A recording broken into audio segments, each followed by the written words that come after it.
Students আমরা শব্দ নিয়ে গেছি এবং শব্দে আল্ট্রাসনিক সাউন্ড ওয়েভ তার সঙ্গে প্রতিফলন, শব্দের প্রতিফলন দুটোকেই কাজে লাগিয়েছি এবং সমুদ্রের গভীরতা নির্ণয়, প্লেনের উচ্চতা নির্ণয়, আল্ট্রাসাউন্ড এগুলো আমরা পড়েছি। ক্লিয়ার? এরপরে যে নেক্সট যেটা আমরা পড়ব সেটা হচ্ছে শব্দ। চ্যাপ্টারটা পড়ছি শব্দ, শব্দের কিছু বৈশিষ্ট্য, ঠিক আছে, সাম প্রপার্টি, কিছু ডেফিনেশনস রয়েছে, সেগুলো আজকে জানবো। ঠিক, ধরো কোনো একটা উৎস থেকে, সেটা সনকের কম্পন হতে পারে বা যে কোনো উৎস হতে পারে, কোনো উৎস থেকে একটা শব্দ তোমার কানে এসে পৌঁছচ্ছে। এবার আমি জানি তো যে শব্দ তরঙ্গের একটা কম্পাঙ্ক থাকে, তাহলে যে শব্দে একটি কম্পাঙ্ক বর্তমান, কটা কম্পাঙ্ক? একটা, ঠিক আছে, তাহলে তাকে কি বলবো? তাকে একটা টার্ম আছে, সেটাকে বলা হয়, তাহলে প্রথম যেটা জানলাম সেটা হচ্ছে সুর, যেটা জানবো সুর, টোন। ঠিক আছে, টোন মানে কি?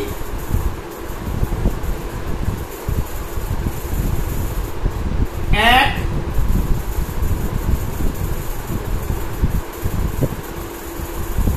কম্পাঙ্ক বিশিষ্ট শব্দকে সুর বলে।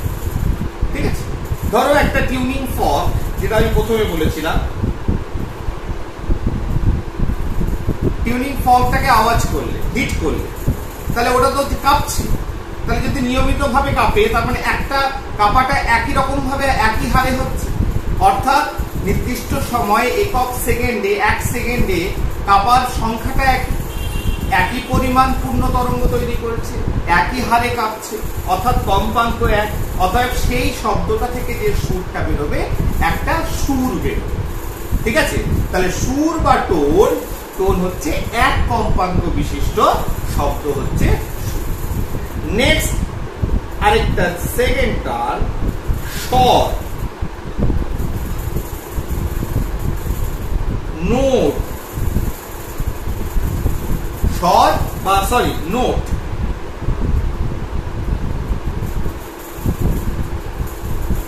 নোট মানে সেটা পরমাণুর গঠন হয়ে গেল, সেখানে নোডাল প্লেন। ঠিক আছে, নোট, স্বর বা নোট কি জিনিস?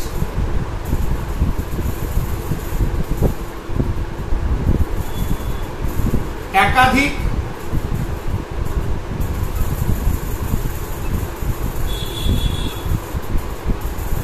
সুর বিশিষ্ট শব্দকে স্বর বলে। তাহলে একাধিক সুর বিশিষ্ট শব্দকে স্বর বলে। তাহলে এই সুরগুলো, তাহলে আমরা বলতে পারি, যখন আমরা বেসিক্স গান শেখা হয় তখন সা রে গা মা, তাহলে এগুলো সবই হচ্ছে এক একটা কম্পাঙ্ক বিশিষ্ট শব্দ। তাহলে সা রে গা মা পা ধা নি সা, তাহলে এইগুলো হচ্ছে সব এক একটা সুর। এইগুলো মিলে যখন একাধিক সুর থাকবে কোনো কথার, কোনো শব্দের ভেতর, তখন সেটাকে আমরা কি বলবো? স্বর। তাহলে সুর মানে একটি কম্পাঙ্ক বিশিষ্ট শব্দ, আর স্বর মানে হচ্ছে একাধিক সুর থাকবে, অর্থাৎ একাধিক কম্পাঙ্ক থাকবে। ঠিক আছে, এইবার এই যে স্বর পেলাম, স্বরের ভেতর একাধিক সুর আছে।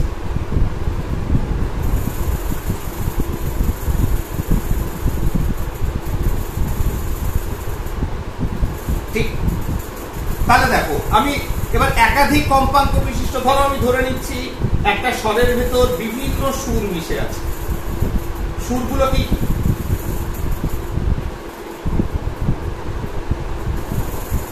60 হার্টজের একটা সুর আছে, 72 হার্টজের একটা সুর আছে, 110 হার্টজের একটা সুর আছে, 120 হার্টজের একটা সুর আছে, 240 হার্টজের একটা সুর আছে, বা ধরো 180 হার্টজের একটা সুর আছে।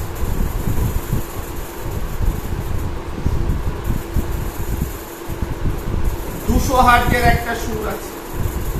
তাহলে এইভাবে বিভিন্ন সুর মিশিয়ে এই স্বরটা তৈরি হয়েছে। এখান থেকে আর কয়েকটা ডেফিনেশন সামনে আসবে। তাহলে একাধিক সুর, সেগুলো নিয়ে একটা স্বর তৈরি, ক্লিয়ার? তাহলে যদি একটা স্বর একাধিক সুর নিয়ে তৈরি হলো, এর ভেতর যেটা সব, যার কম্পাঙ্ক সব থেকে কম, যার কম্পাঙ্ক সব থেকে কম, তাকে বলা হয় মূল সুর।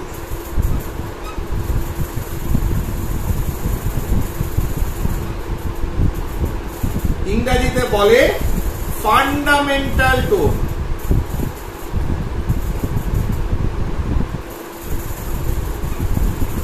ফান্ডামেন্টাল টোন বা মূল সুর হচ্ছে স্বর, তোমরা জানো একাধিক সুর দিয়ে তৈরি। আচ্ছা, তার লেখা নিশ্চয়ই দরকার নেই, যা বলে দিচ্ছি তোমরা নিজেরাই বুঝতে পারছো। তাহলে কি লিখবে যে একটা স্বর কি একাধিক সুর নিয়ে তৈরি, ঠিক আছে?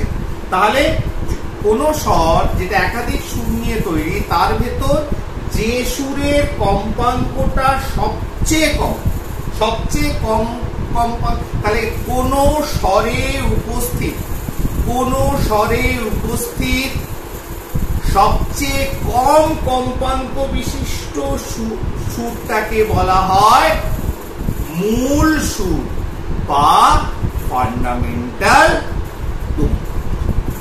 ঠিক, মূল সুর বাদ দিয়ে বাদ বাকি যে অন্যান্য সুর আছে এদের বলে উপসুর। কি বলা হয়? উপসুর বা ওভারটোন।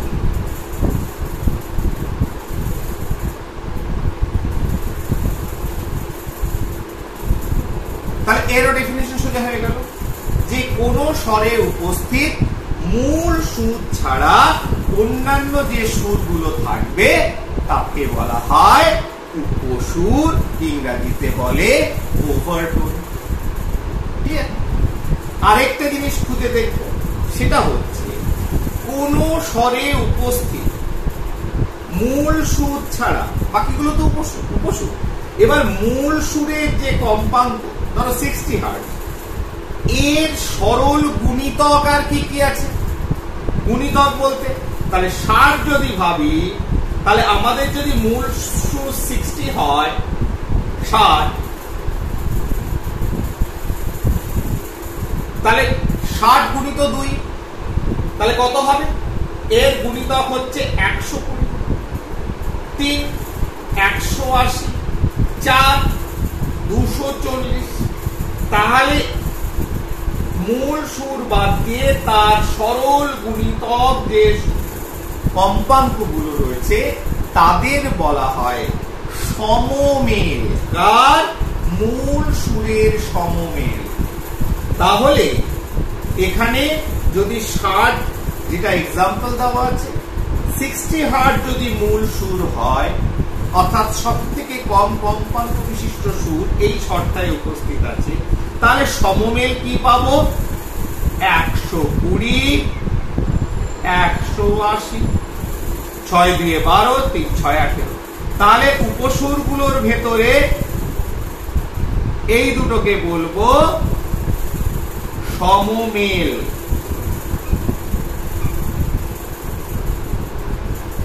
হারমোনিজ বা হারমোনি। তাহলে কোনগুলো হচ্ছে হারমোনিজ? সমমেল। তাহলে এর ডেফিনিশন কি হয়ে গেল? কোন স্বরে উপস্থিত মূল সুরের যে সুরগুলো, কোন স্বরে উপস্থিত যে সুরগুলো মূল সুরের সরল গুণিতক, তাকে বলা হয় সমমেল। তাহলে সমমেল মানেই উপসুর। উপসুরের ভেতর থেকেই তো সমমেল বার করেছে, কিন্তু উপসুর মানেই যে সমমেল হতে হবে এর কোনো মানে নেই। তাহলে এই প্রশ্নটাও তো করা যেতে পারে, প্রশ্ন আসতেই পারে যে সমমেল মানেই উপসুর, কিন্তু উপসুর মানে সমমেল নয়। হ্যাঁ, তাই তো। এখানে 120 180 নাও থাকতে পারে। কিন্তু 120, 180 আছে, এগুলো উপসুর, কিন্তু এইগুলোর আরেকটা নাম দেওয়া হয়েছে কি সমমেল। কারণ মূল সুর যেটা সবথেকে কম কম্পাঙ্ক বিশিষ্ট সুর রয়েছে এই স্বরে, তার এরা হচ্ছে সরল সমমেল। তাহলে এখান থেকে আজকে আমরা বিভিন্ন বৈশিষ্ট্য প্রপার্টিজ এর ভেতর শব্দের কয়েকটা জিনিস শিখলাম। কোন শব্দের স্বর কাকে বলে, সুর কাকে বলে, মূল সুর ফান্ডামেন্টাল টোন কাকে বলে, উপসুর কাকে বলে, উপসুরের ভেতরে কাদের আমরা সমমেল বলবো। ঠিক আছে, আরেকটা জিনিস রয়েছে, সেটা আরেকটা টার্ম আছে আমাদের,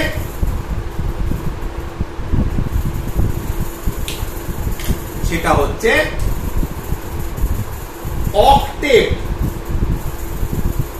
OCTAVE, অষ্টক।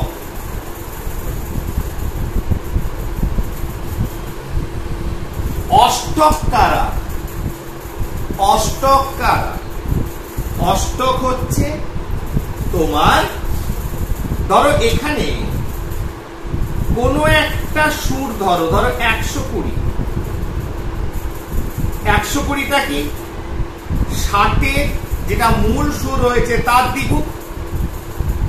তাহলে এইভাবে কোনো একটা সুর যদি অন্য কোনো সুরের দ্বিগুণ হয়, কোনো একটা সুর, ঠিক আছে, যদি অন্য কোনো সুরের কম্পাঙ্কের দ্বিগুণ হয়, তাহলে সেই এটাকে বলা হয় অষ্টক বা অক্টেভ।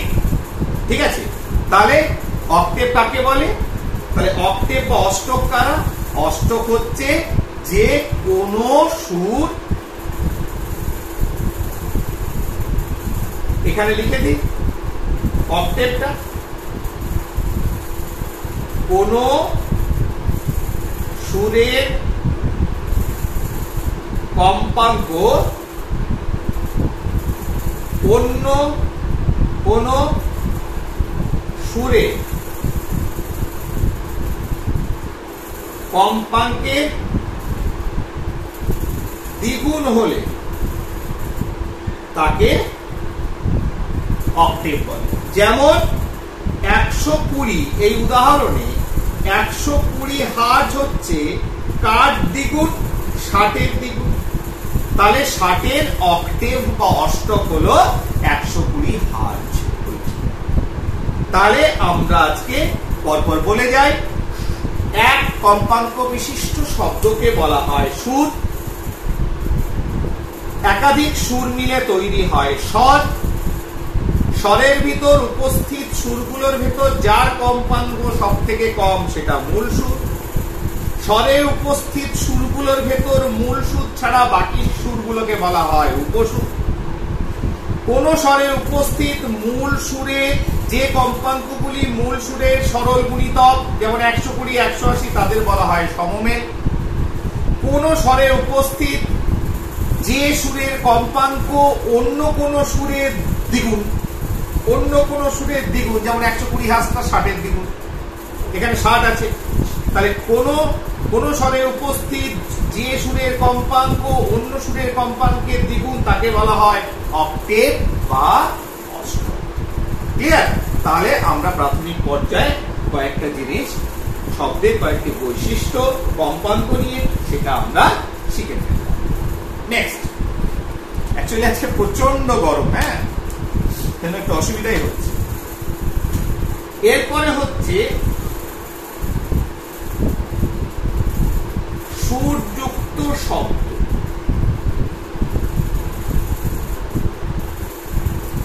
ঠিক আছে, তাহলে প্রথম কথা হচ্ছে সুরযুক্ত শব্দ, তার মানে হচ্ছে যা শুনতে আমাদের ভালো লাগে,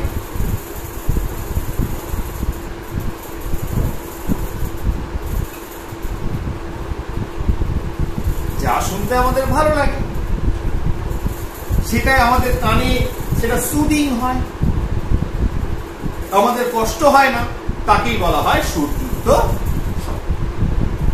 ঠিক আছে, তাহলে এটা কিভাবে তৈরি হয়? শনকের পা শব্দ উৎসে, মানে যেখান থেকে শব্দটা সৃষ্টি হচ্ছে, এটা 2 নম্বর আকারে লিখতে পারি। ঠিক আছে,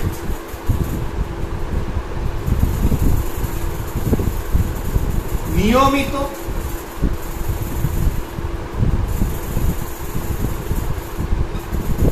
দীর্ঘস্থায়ী ও নিরবিচ্ছিন্ন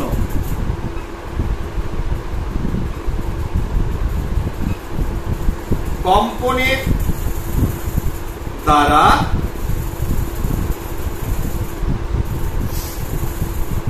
সুরযুক্ত শব্দ উৎপন্ন হয়। তাহলে শনকের বা শব্দ উৎস থেকে কেমন? নিয়মিত, মানে একটা সেখানে একটা হারমোনিক্স রয়েছে, মানে সেখানে একটা নিয়মিত ভাবে সেটা হচ্ছে বা অনেকক্ষণ ধরে হচ্ছে, বা নিরবিচ্ছিন্ন কম্পন। কম্পনটা কেমন? নিরবিচ্ছিন্ন, মানে কাঁপাটা কখনো উল্টো পাল্টা হচ্ছে না, মানে একটা লয়ে কাঁপছে। উল্টো পাল্টা ভাবে যখনই কাঁপবে সেটা শুনতে ভালো লাগবে না, সেটাকে আমরা অন্য বলবো, কি বলবো? সুর বর্জিত শব্দ। তাহলে সুরযুক্ত শব্দ মানে যে কম্পনটা উৎস থেকে, আমি একটা উৎস মানে কি, যেখান থেকে আওয়াজ হচ্ছে সেটা আমার মুখ দিয়ে বেরোতে পারে, বন্দুকের গুলি থেকে বেরোতে পারে, কোনো বাদ্যযন্ত্র থেকে বেরোতে পারে, গিটার থেকে বেরোতে পারে, পিয়ানো থেকে বেরোতে পারে। তা সেটা ভালো লাগে কখন? যখন সেই উৎসের যে কম্পন, তাহলে কেমন হবে? কম্পনটা হবে নিয়মিত, রেগুলার ভাবে হবে, অনেকক্ষণ ধরে হবে এবং নিরবিচ্ছিন্ন ভাবে হবে, কেটে কেটে যাবে না, একটু বলে কেটে দিলাম তা নয়, তার ভিতর একটা লয় থাকবে, তাল থাকবে, তখন সেটা শুনতে ভালো লাগে। ঠিক আছে, যেমন উদাহরণ হচ্ছে সূর্যটা শুনতে ভালো লাগে যে কোনো শব্দ। আর আরেকটি শব্দ আছে যেটাকে বলা হয় সুর বর্জিত শব্দ। ঠিক আছে, সুর বর্জিত শব্দ। সুর বর্জিত শব্দ ন্যাচারালি যদি এটাকে আমি কেটে দিয়ে সুর যুক্ত জায়গায় আমি করে দিই হচ্ছে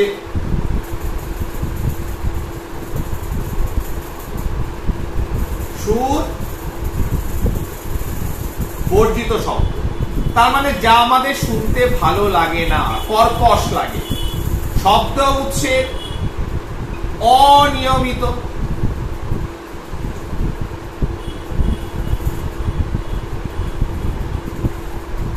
ক্ষণস্থায়ী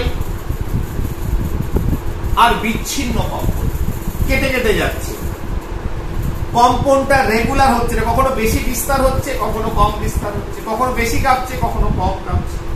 ঠিক আছে, সেটাকে বলা হয় সুর বর্জিত শব্দ, যা আমাদের শুনতে মোটেও ভালো লাগে না। ঠিক আছে, তাহলে এক্সাম্পল কি? বন্দুকের আওয়াজ, কেউ চেঁচাচ্ছে খুব জোরে জোরে, এগুলো শুনতে ভালো লাগে না, তাহলে সেখানে কোনো জিনিসেরই ঠিক নেই, ঠিক মতো কম্পনটা হচ্ছে। ফাইন, এইটুকু আমরা বুঝে গেছি, আমাদের কোনো প্রবলেম নেই। এরপরে সুরযুক্ত শব্দের কয়েকটা বৈশিষ্ট্য। ঠিক আছে, সুর যুক্ত শব্দ, তাহলে প্রথম যেটা পড়বো, এক হচ্ছে আমরা পড়বো প্রাবল্য,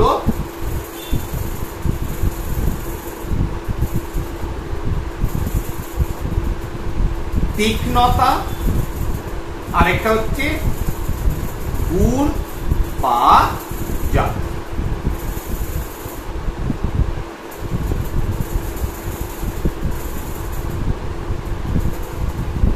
প্রাবল্য মানে আমি বলে যাচ্ছি, তারপরে লেখা।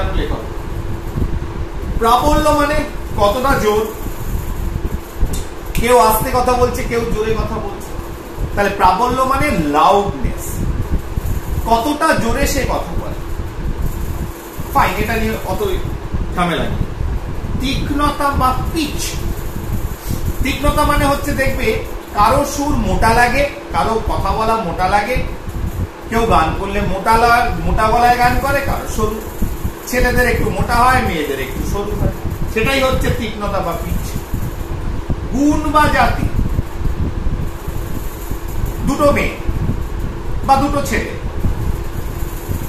তাদের প্রাবল্য, জোরে কথা বলছে, জোরে গান করছে, তীক্ষ্ণতা অর্থাৎ সরু, একই রকম, ধরো দুটো মেয়ের গলা সরু, একই রকম জোরে গান করছে, কিন্তু দুজনকে তুমি চিনতে পারছো, দুজনকে আলাদা করতে পারছো, এটা ওর গলা, ওটা ওর গলা। কি দিয়ে? কোয়ালিটি দিয়ে, গুণ বা জাতি দিয়ে। তাহলে this are the three basic things যেটা আমাদের জানতে হবে। তাহলে বোঝা গেল ব্যাপারটা। তাহলে এক হচ্ছে প্রাবল্য মানে কে কত জোরে, লাউডনেস। দুই হচ্ছে তীক্ষ্ণতা মানে কত মোটা কত সরু গলাটা বা শব্দ উৎসটা। গুণ বা জাতি মানে এটা যাদের প্রাবল্য এবং তীক্ষ্ণতা একই আছে তাদের আমরা চিনব হচ্ছে গুণ বা জাতি। ঠিক আছে, তাহলে প্রথম যেটা আমরা জানলাম সেটা হচ্ছে প্রাবল্য।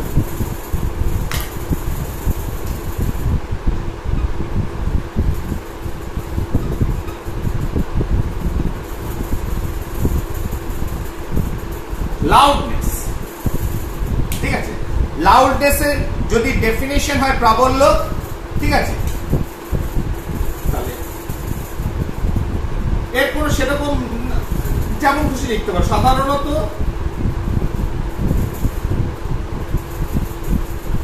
প্রাবল্য বা তীব্রতা, সাধারণত প্রাবল্য বা তীব্রতা বলতে বোঝায় যে শব্দ শ্রোতার কানে কত জোরে এসে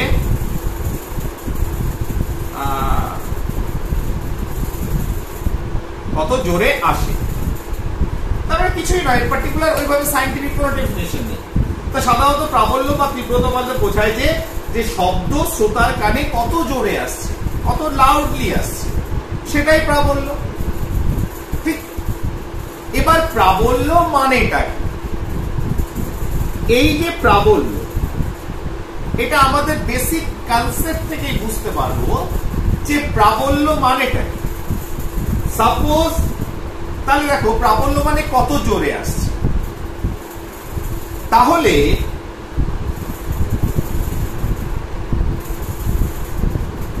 প্রাবল্য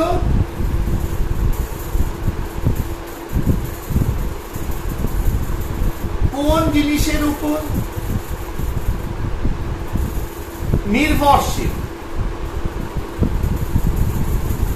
কিসের উপর শব্দের প্রাবল্য নির্ভরশীল? বলবে উৎস যত জোরে বলবে কথা তত প্রাবল্য বাড়বে। তাহলে এক নম্বর হচ্ছে উৎসের আকার বড় হলে প্রাবল্য বাড়বে। মানে ঠিক বলে কেন? কারণ প্রাবল্য মানে এনার্জি, কত বেশি শক্তি এসে আঘাত করছে, নাথিং এলস। যে কত বেশি শক্তি এসে আঘাত করছে সেটাই হচ্ছে প্রাবল্য। তার মানে যত বড় শক্তির উৎস হবে তত বেশি কম্পন করবে, কাঁপাবে। তার মানে একটা অণু এখানে আছে, যত বেশি কাঁপাবে, উৎস যত বড় হচ্ছে, একটা তবলা, একটা বড় ঢোল, কার বেশি আওয়াজ বেরোবে? ঢোলের আওয়াজ বেরোবে। উৎস বড় হয়েছে, তাহলে উৎস বড় হলে কি হবে? কম্পন বেশি হবে।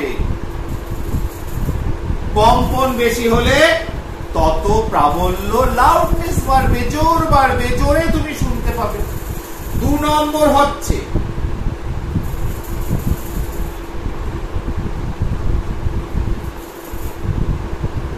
কম্পনের বিস্তার বাড়লে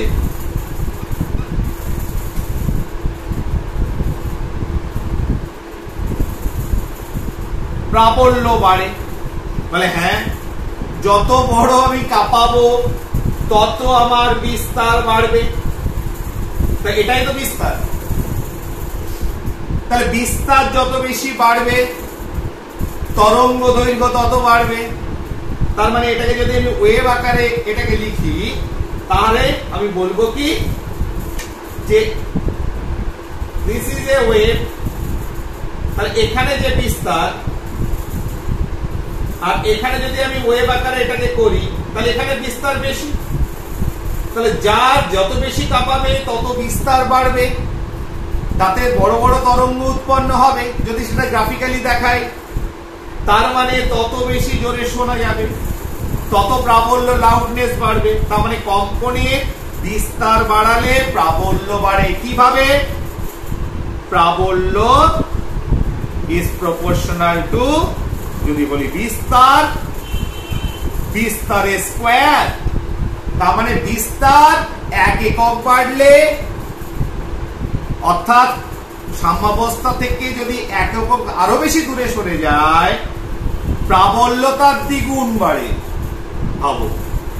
3 নম্বর, উৎস থেকে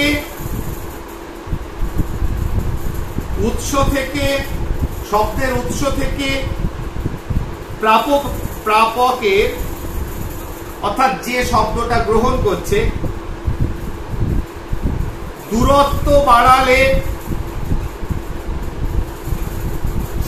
প্রাবল্য কমে।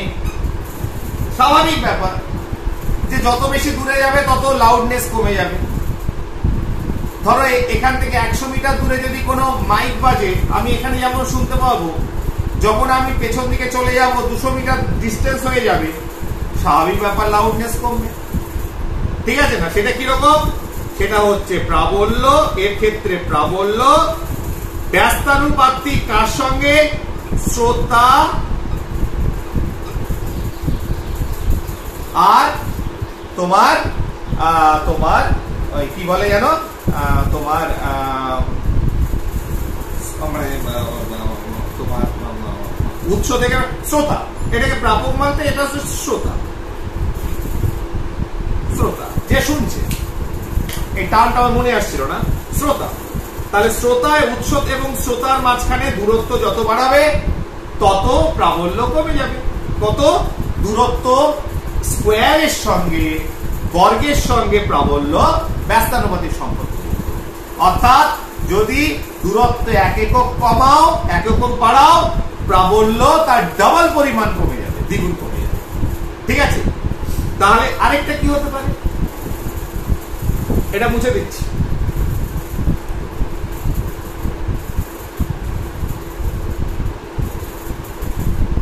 মাধ্যমের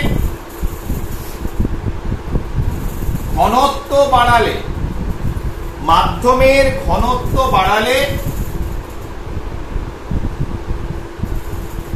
প্রাবল্য বাড়ে। মাধ্যমের ঘনত্ব যত বাড়াবে তত প্রাবল্য বাড়ে। দেখবে শীতকালে তো তোমার কি হয়, আরো কনডেন্স হয়, মানে অণুগুলো মলিকুলস গুলো কাছাকাছি আসে। কাছাকাছি এলে কি হয়, তার ডেনসিটি বাড়ে এবং আমরা অনেক দূরের শব্দ আমরা শুনতে পাই। রেল লাইনে হয়তো পাশ দিয়ে হয়তো 500 মিটার দূর দিয়ে রেল লাইন গেছে, শীতকালে দেখবে আওয়াজটা আরো বেটার শোনা যায়। তাহলে মাধ্যমের ঘনত্ব বাড়লে প্রাবল্য বাড়ে। 5 নম্বর হচ্ছে মাধ্যমের গতির অভিমুখে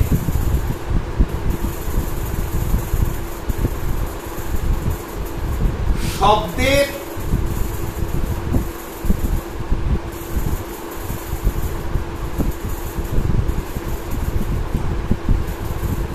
শব্দ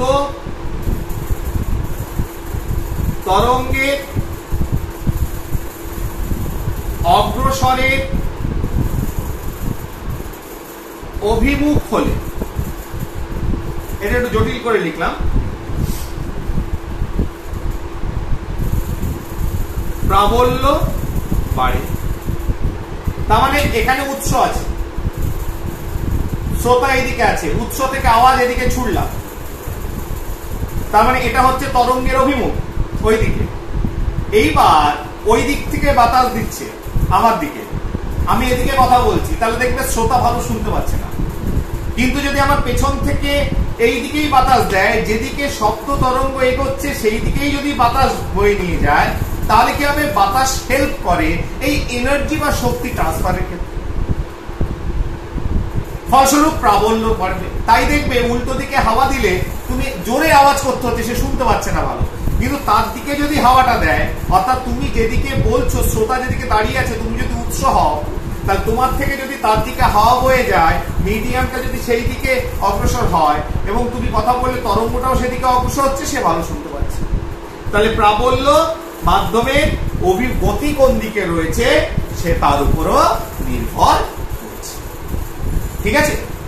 এবং এটাকে কিভাবে মাপা হয়, প্রাবল্যটাকে কিভাবে মাপা হয়, সেটা হচ্ছে, এটা যদি কোনো সোর্স হয়, উৎস হয়, তাহলে এখান থেকে তরঙ্গটা এগিয়েছে, তোমার এখানে যদি একটা তল কল্পনা করি, তাহলে একক ক্ষেত্রফলের উপর যে পরিমাণ এনার্জি, শক্তি পার ইউনিট এরিয়া, তাহলে এই শব্দ শক্তি, এনার্জি পার ইউনিট এরিয়া, একক ক্ষেত্রফল, এখানে যদি একটা তল রাখো, তল কল্পনা করো, তাহলে শব্দ তরঙ্গ এসে একক ক্ষেত্রফলের উপর যতটা শক্তি নিয়ে আঘাত করছে, শব্দ তরঙ্গটা এসে ধাক্কা দিচ্ছে, তাহলে সেইটাই হচ্ছে তার প্রাবল্যর মাপকাঠি, কতটা লাউডলি। তার মানে যত বেশি লাউড হবে, যত বেশি প্রাবল্য বাড়বে, তত বেশি পরিমাণে এনার্জি ওখানে পার স্কোয়ার এরিয়া, ইউনিট এরিয়ার উপর তোমার ধাক্কা দেবে।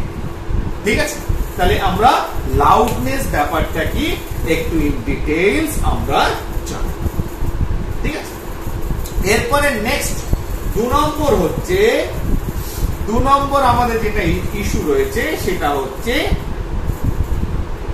তীক্ষ্ণ, পিচ। ঠিক আছে? ধরো একই প্রাবল্য যুক্ত, অর্থাৎ একই রকম জোরে কথা হচ্ছে, একই প্রাবল্য যুক্ত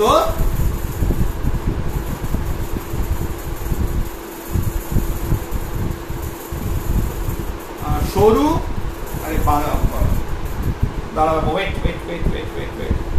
একই প্রাবল্য যুক্ত মোটা ও সরু, মোটা ও সরু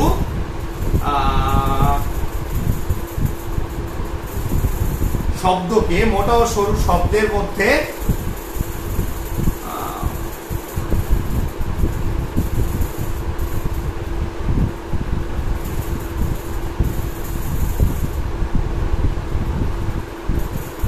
তীক্ষ্ণতার সাহায্যে পার্থক্য করা যায়। ঠিক আছে? তাহলে তীক্ষ্ণতা বা পিচ কি জিনিস, সেটা আমি প্রথমেই বলে নিয়েছিলাম, সব ডেফিনেশন কি হচ্ছে। সেটা হচ্ছে একই প্রাবল্য, একই লাউডনেস রয়েছে, তার ভিতর কোনো একটা আওয়াজটাকে, শব্দটাকে আমাদের মোটা লাগে, আবার কাউকে সরু লাগে, তাহলে সেটাকেই বলা অ্যাকচুয়ালি পিচ। সেটা কেন হয়, এটার পার্থক্য করা যায় তীক্ষ্ণতা দিয়ে, মোটা ও সরুকে। সেটা কি জিনিস? তীক্ষ্ণতা মানে হচ্ছে কোনটা মোটা গলা, কোনটা সরু গলা, কোন আওয়াজটা মোটা আওয়াজ, কোন আওয়াজটা সরু আওয়াজ। ঠিক অ্যাকচুয়ালি এই ডেফিনেশনের থেকে বেশি ইম্পর্টেন্ট হচ্ছে এই তীক্ষ্ণতাটা কিসের উপর নির্ভরশীল, সেটা হচ্ছে কম্পাঙ্কর উপর। একই প্রাবল্যতা ঠিক আছে, কম্পাঙ্কের উপর। ঠিক আছে? কম্পাঙ্ক কম হলে তীক্ষ্ণতা কম, আর কম্পাঙ্ক লাউডনেস একই রকম, তোমার বিস্তার, শব্দের বিস্তার, অর্থাৎ তরঙ্গ দৈর্ঘ্য একই। ঠিক আছে? তরঙ্গ দৈর্ঘ্য এক নয়, ভুল হচ্ছে, বিস্তারটা একই। ঠিক আছে? কিন্তু কম্পাঙ্ক কম হলে তীক্ষ্ণতা কম হবে, কম্পাঙ্ক বেশি যদি হয়, যেটা তোমার তীক্ষ্ণতা বেশি। সাধারণত আমরা বলতে পারি ছেলেদের গলা বা পুরুষের গলা, আর এটা আমরা দেখি মেয়েদের গলায় যে আওয়াজটা বেরোয় সেটা ফ্রিকোয়েন্সি, কম্পাঙ্ক, মানে তরঙ্গ দৈর্ঘ্য কমে গেছে, আর এর তরঙ্গ দৈর্ঘ্য বেশি, কিন্তু বিস্তার সবার একই, অর্থাৎ এদের প্রাবল্য এক হতে পারে, কিন্তু তীক্ষ্ণতা অর্থাৎ কম্পাঙ্কের পার্থক্যের জন্য কোন শব্দকে মোটা লাগে, কোন শব্দকে সরু লাগে, এইটাই হচ্ছে পিচ বা তীক্ষ্ণতা। ঠিক আছে, এরপরে হচ্ছে তোমার 3 নম্বর আইটেম যেটা পড়েছিলাম, গুণ বা জাতি। ঠিক আছে, অর্থাৎ কোয়ালিটি, মোস্ট প্রবাবলি এটাকে কি বলা হয়, কোয়ালিটি।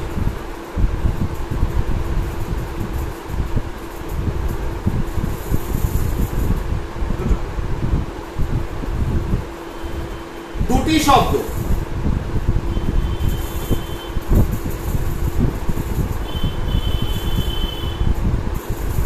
একই প্রাবল্য,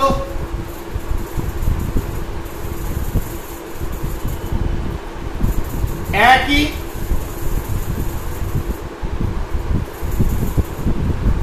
তীক্ষ্ণতা, একই প্রাবল্য এবং একই তীক্ষ্ণতা। তার মানে ধরো দুটো মেয়ে দাঁড়িয়ে আছে, আমি প্রথমেই বলে দিয়েছি এক্সাম্পলটা, দুটো মেয়ে আছে একই জোরে কথা বলছে বা গান করছে, তাদের একই জোরে করছে আর তাদের দুজনের তীক্ষ্ণতা একই, অর্থাৎ ফ্রিকোয়েন্সি একই। ঠিক আছে, একই প্রাবল্য, একই তীক্ষ্ণতা যুক্ত শব্দকে যে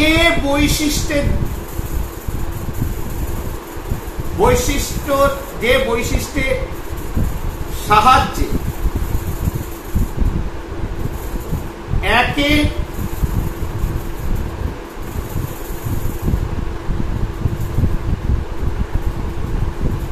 একে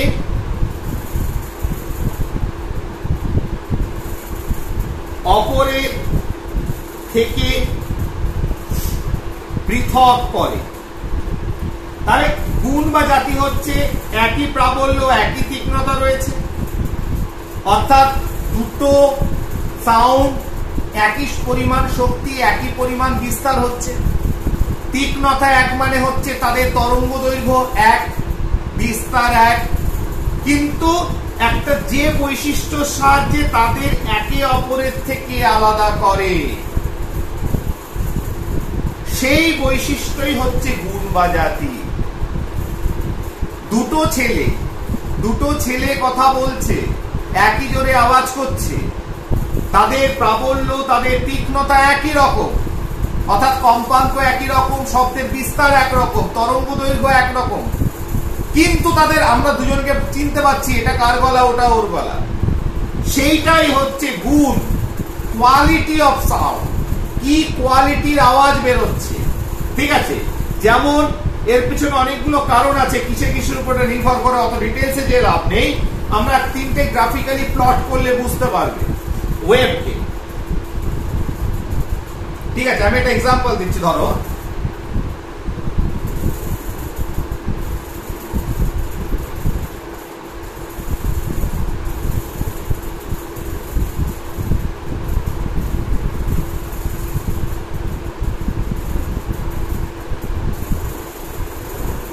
ঠিক আছে,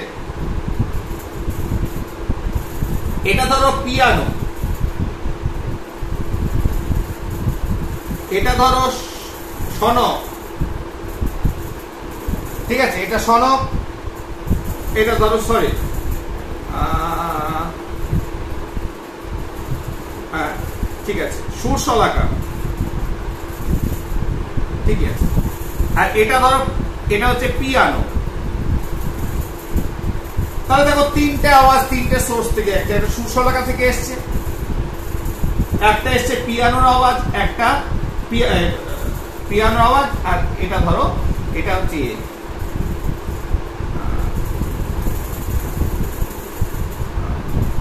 বেহাল, এটা কি বেহাল। ফাইন, তাহলে দেখো তিনটে ধরনের এটা এবার এটাকে যদি করি আরেকটু বাড়াই বেটার। আচ্ছা ঠিক আছে, এটাকে একটু ছোট করে লিখি, বুঝলে তো, তাহলে বেটার হবে।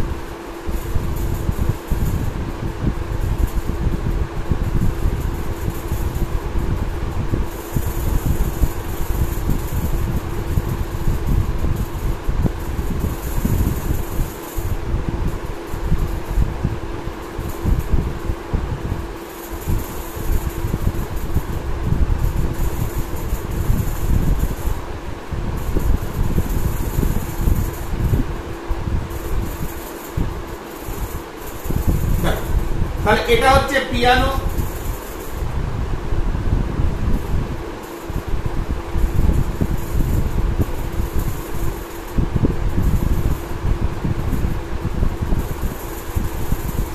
এটা হচ্ছে সুরশলাকা,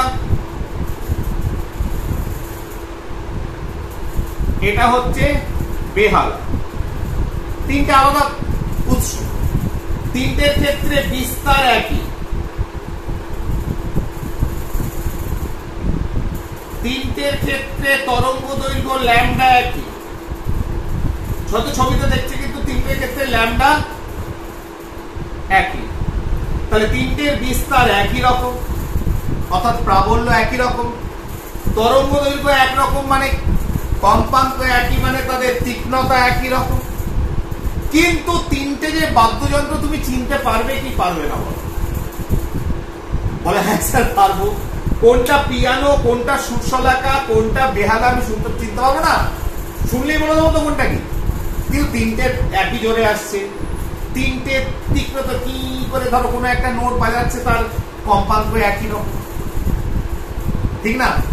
অথবা ধরো সা টিপে বসে আছে তিনটে, সা, তিনটেই সা বাজাচ্ছে, এখান থেকেও সা এর মতো ফ্রিকোয়েন্সি বেরোচ্ছে, এটাও সা বেরোচ্ছে, এটাতেও সা বেরোচ্ছে, কিন্তু কোনটা কি বাদ্যযন্ত্র চিনতে পারবে? তাদের গ্রাফিক্যাল প্লট, গ্রাফটা দেখতে একটু অন্যরকম হয়। এইটাই হচ্ছে তোমার কোয়ালিটি, গুণ বা জাত। ঠিক আছে, তাহলে আজকের পার্টটা এখানে শেষ করছি। নেক্সট পার্টে আরেকটা পার্ট হয়তো করতে হবে, সেটা হচ্ছে আমরা দেখবো মানুষের কান, হিউম্যান আই, এই সরি হিউম্যান ইয়ার, মানুষের কান, ঠিক আছে, এবং তার সঙ্গে আর দুই একটা কথা রয়েছে, কিছু যদি প্রশ্ন থাকে সেটা তারপরে পার্টে করি। ঠিক আছে, তাহলেই আমাদের শব্দ মোটামুটি শেষ হবে।